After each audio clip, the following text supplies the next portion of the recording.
तो पार्ट 13 की शुरुआत वहीं से होती है जहाँ पिछला एपिसोड खत्म हुआ था। वेलान शिनचिन को घर छोड़ने जाता है और इधर सू तिंग के साथ होती है। तभी एक छोटी बच्ची तिंग से आकर कहती है कि भैया आप तो बहुत ही हैंडसम हैं, क्या आप ये फूल लेना पसंद करेंगे। ये सुनकर तिंग सू से कहता है कि देखा इस छोटी बच्ची को भी पता है कि मैं हैंडसम हूँ। तो तिंग बच्चे से कहता है कि क्या आप ये बात इस दीदी को बता सकती हो। बच्ची कहती है इसके लिए आपको फूल खरीदना पड़ेगा। तो तिंग उससे फूल खरीद लेता है। तो वो बच्ची वहाँ से जाने लगती है। तिंग उसे रोकते हुए कहता है कि तुमने दीदी से कहा नहीं कि मैं हैंडसम हूँ। तो वो बच्ची चिल्लाकर कहती है कि भैया आप तो बहुत ही ज्यादा हैंडसम हो। तो तिंग फ्लावर सू को दे देता है। फिर दोनों बेंच पर जाकर बैठते हैं, बातें करने लगते हैं। तो दोनों अपने मॉम डैड के बारे में एक दूसरे को बताते हैं। इसके बाद तिंग तो शिनचिन के बारे में बातें शुरू कर देता है। इसी दौरान सू गलती से उसे शिनचिन को प्रपोज करने का आइडिया बता देती है। तिंग भी डिसाइड कर लेता है कि वो शिनचिन को जाकर प्रपोज करेगा। पर सू को याद आता है कि उसे तो वेलान की सेटिंग करानी थी, इसलिए वो वेलान को अपने साथ कहीं ले जाती है ताकि इसी बहाने वो शिनचिन से ना मिल पाए। इधर शिनचिन के घर पे मेमे और उसकी मॉम आई थी शिनचिन का थैंक यू करने, क्योंकि शिनचिन की ट्रेनिंग की वजह से ही मेमे स्कूल चैंपियन बनी। सुनकर शिनचिन तो बहुत खुश होती है। तो मेमे अब दोबारा से शिनचिन से ट्रेनिंग लेने की जिद कर रही थी और उसकी मॉम भी इसके लिए रिक्वेस्ट करती है। साथ ही में इसके लिए वो शिनचिन को पे भी करेगी कहती है। इस वजह से शिनचिन तो जल्दी से मान जाती है। इधर सू तिंग को एक क्लब लेकर आती है जहाँ दोनों फुल ड्रिंक एंड डांस करते हैं। इधर वेलान कार चलाते हुए शिनचिन के बारे में ही सोच रहा था कि तभी उसे शिनचिन का वीडियो कॉल आता है जहाँ वो वेलान से मेमे को मिलाती है और फ्लेक्स करते हुए उससे कहती है कि मेरी बेस्ट स्टूडेंट है और इसने अभी स्कूल चैंपियनशिप भी जीता। उनसे बताती है कि कल से अब मेमे भी उनके साथ ट्रेनिंग करने आएगी। तो वेलान कल उसे अपने साथ घूमने चलने के लिए कहता है। इस पे शिनचिन कहती है कि वो मेमे को तो अकेले नहीं छोड़ सकती, इसलिए वो मेमे को भी उसके साथ लेकर आएगी। तो ये डील फाइनल होता है।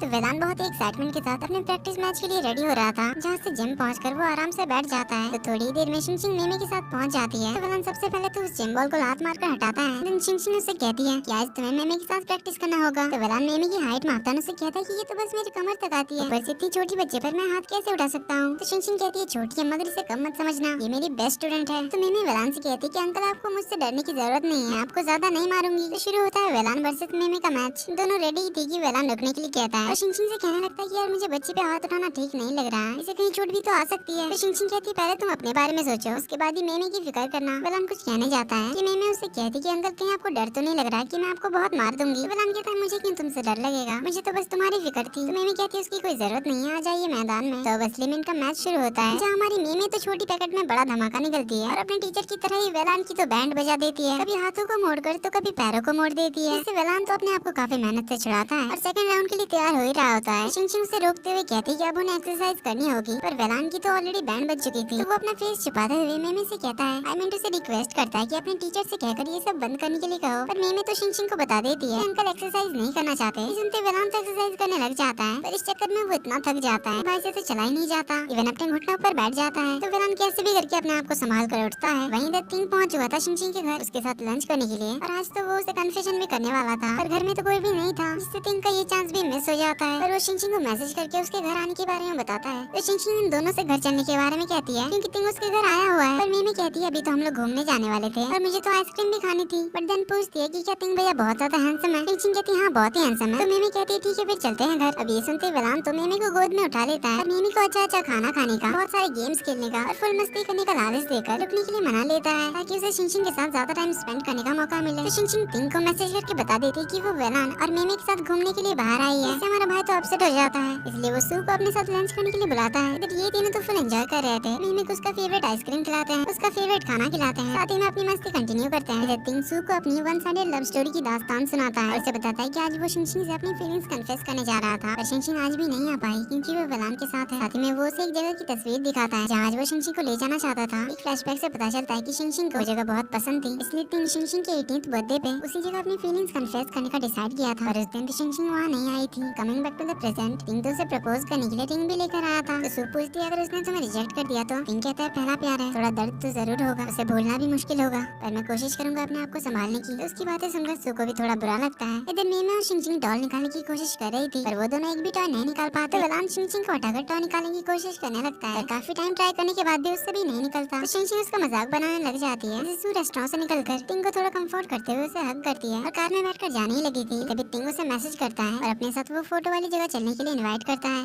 जिससे सू तो बहुत खुश हो जाती है। फिर वेलान तो वेंडिंग मशीन में अभी भी लगा हुआ था क्योंकि शिनचिन ने उसका मजाक जो उड़ा दिया था, और फिर भी उससे एक भी टॉय नहीं निकल रहा था। ये देखकर शिनचिन और मेमे एक दूसरा टॉय खरीद कर ले आते हैं, जिसे मेमे वेलान को जाकर दिखाती है। इसके बाद वो तीनों अपने डॉल के साथ घूमने लग जाते हैं। इधर तिंग सू को लेकर उस जगह पहुंचता है जहाँ पर एक बड़ा सा पेंट हाउस जैसा होता है। तो इस जगह पर तिंग के बाद से कोई भी नहीं आया है, इसलिए ये जगह जैसे का तैसा था, इसलिए वहाँ बहुत धूल मिट्टी जम गई थी। तो दोनों मिलकर दोबारा से उस पेंट हाउस को ठीक करते हैं। वहाँ की साफ सफाई सारी चीजें अपनी अपनी जगह पर रखने लग जाते हैं। तिंग एक पियानो बजा रहा था तो सू उसके साथ मस्ती करने के लिए पियानो को बंद करने जाती है, जबकि टिंग की उंगली तो पियानो पर ही थी। तो सू उससे मस्ती करने लग जाती है, तो टिंग उसे पकड़ने के लिए उसके पीछे भागने लगता है। सू एक अधूरी पेंटिंग को पूरा कर रही थी, तभी लैडर से उसका पैर फिसलता है, वो गिरने वाली होती है। टिंग उसे होल्ड कर लेता है और उसे उठाकर राउंड राउंड घुमाने लग जाता है। जैसे दोनों की नजरें मिलती है, दोनों शाय फील करते हैं, तो टिंग जल्दी से अपना हाथ छोड़ देता है। दोनों अपने अपने रास्ते निकल जाते हैं। तो मेमे तो वेलान की गोदी में ही सो जाती है, तो ये दोनों बातें करने लगते हैं। तभी आसमान में फायरवर्क शुरू हो जाती है, इससे माहौल थोड़ा रोमांटिक सा हो जाता है। वेलान तो बस शिंगशिंग को ही देखे जा रहा था, तो अब जब मौका और माहौल दोनों ही था, तो वेलान शिंगशिंग से कन्फेस करने का सोचता है। पर शिंगशिंग जैसे ही वेलान को अपनी तरफ देखते हुए देखती है, उससे पूछती है क्या तुम्हें कुछ कहना है, जिससे वेलान तो फिर से पैनिक कर जाता है। पर इस बार मैं तुम्हें पसंद करता हूँ, ये कहने की जगह पर तुम मुझे पसंद करती हो क्या देता है। तो सुनकर शिंगशिंग पूछती क्या कहा, तो वेलान वॉशरूम का बहाना करके वहाँ से निकलने का सोचता है। तभी मेमे उठ जाती है कि वो सोने का नाटक कर रही थी और शिंगशिंग को बताती है कि वेलान अंकल ने कहा कि आप इनको पसंद करती हैं, जिससे अब सीन थोड़ा ऑकवर्ड सा हो गया था। इसलिए शिंगशिंग वेलान से कहती है तुम्हें तो वॉशरूम जाना था ना, जाओ जाओ। कहकर वो मेमे को अपनी गोदी में उठा लेती है और वेलान वहाँ से भाग जाता है। पर वेलान के जाने के बाद मेमे शिंगशिंग से कहती है मुझे लगता है कि वेलान अंकल आपको पसंद करते हैं, क्योंकि काफी टाइम से उनकी हार्ट बीट बहुत फास्ट चल रही थी और मैं तब से नोटिस कर रही थी कि अंकल तो बस आप ही को देखे जा रहे थे, जैसे मेरे मॉम एंड डैडी एक दूसरे को देखा करते हैं। ये सुनकर शिंगशिंग तो थोड़ी शाय फील करती है और सोचने लग जाती है कि कहीं सच में वेलान उसे पसंद तो नहीं करता। पर इसके बाद तीनों चलते चलते शिंगशिंग के घर की ओर जा रहे थे। वहीं वेलान का ड्राइवर पीछे पीछे कार लेकर आ रहा था। शिंगशिंग उसे कार से जाने के लिए कहती है, पर वेलान कहता है फिर तो मैं तुम्हारे साथ ज्यादा टाइम स्पेंड नहीं कर पाऊंगा। तो उन दोनों की यही सब बातें सुनते सुनते मेमे उनसे कहती है कि अगर आप दोनों एक दूसरे को पसंद करते हैं फिर शादी क्यों नहीं कर लेते हैं मेरी मॉम एंड डैड की तरह। ये सुनते दोनों जल्दी से उसका मुंह बंद करने जाते हैं, पर एक और बार दोनों की आंखों से आंखें मिलती हैं, इससे फिर से थोड़ा सा ऑकवर्ड सा सीन बन जाता है। फिर दोनों एक दूसरे को देखकर मुस्कुराने लगते हैं। तो इसी तरह चलते चलते वो लोग शिंगशिंग के घर तक पहुंच जाते हैं। तब शिंगशिंग वेलान से जाने के लिए कहती है, पर वेलान कहता है तुम पहले जाओ। तो थोड़ी देर उनका यही चलते रहता है कि तुम पहले जाओ, जो सुनकर सोती हुई मेमे उठ जाती है और शिंगशिंग से कहती है कि टीचर अगर आप वेलान अंकल को अकेले जाने नहीं देना चाहते तो उन्हें भी हमारे साथ रहने के लिए बुला लीजिए, फिर हम तीनों साथ में सो जाएंगे जैसे मैं अपने मॉम एंड डैड के साथ सोती हूँ। ये सुनकर शिंगशिंग उसे चुप कराने लगती है, पर मेमे तो वेलान से डायरेक्टली पूछ देती है कि अंकल आप मेरे टीचर को पसंद करते हो ना। ये सुनकर शिंगशिंग फिर से उसे चुप कराने लगती है और सीन थोड़ा ऑकवर्ड सा हो ही रहा था। शिंगशिंग वेलान को जाने के लिए कह देती है ना, अंदर चली जा रही थी, तो वेलान चिल्लाकर कहता है कि शिंगशिंग आई लाइक यू। पर आई लाइक यू वाला लाइन सुनने से पहले ही शिंगशिंग के घर का दरवाजा बंद हो चुका था और शिंगशिंग को धीरे से ही सही पर सुनाई दिया था, इसलिए वो रुक गई थी। पर सोचने लगी थी कि क्या सच में वेलान ने उसे आई लाइक यू कहा। इधर वेलान भी सोच रहा था कि उसने सुना कि नहीं। तभी उसे एलियन का कॉल आता है जो उसे जल्दी से लैब आने के लिए कहता है, तो वेलान निकल जाता है लैब के लिए और उसके जस्ट जाने से पहले शिंगशिंग बाहर निकलती है। इस वजह से वो वेलान को नहीं देख पाती, तो वो सोच रही थी कि शायद उसने कुछ गलत सुन लिया होगा। और इसी के साथ इस एपिसोड का एंड यहीं पे होता है। तो ये वीडियो अच्छी लगी तो लाइक कर देना, चैनल पर पहली बार आए हो तो subscribe and the bell icon. मिलते हैं आपसे अगली वीडियो में, तब तक के लिए take care and bye bye.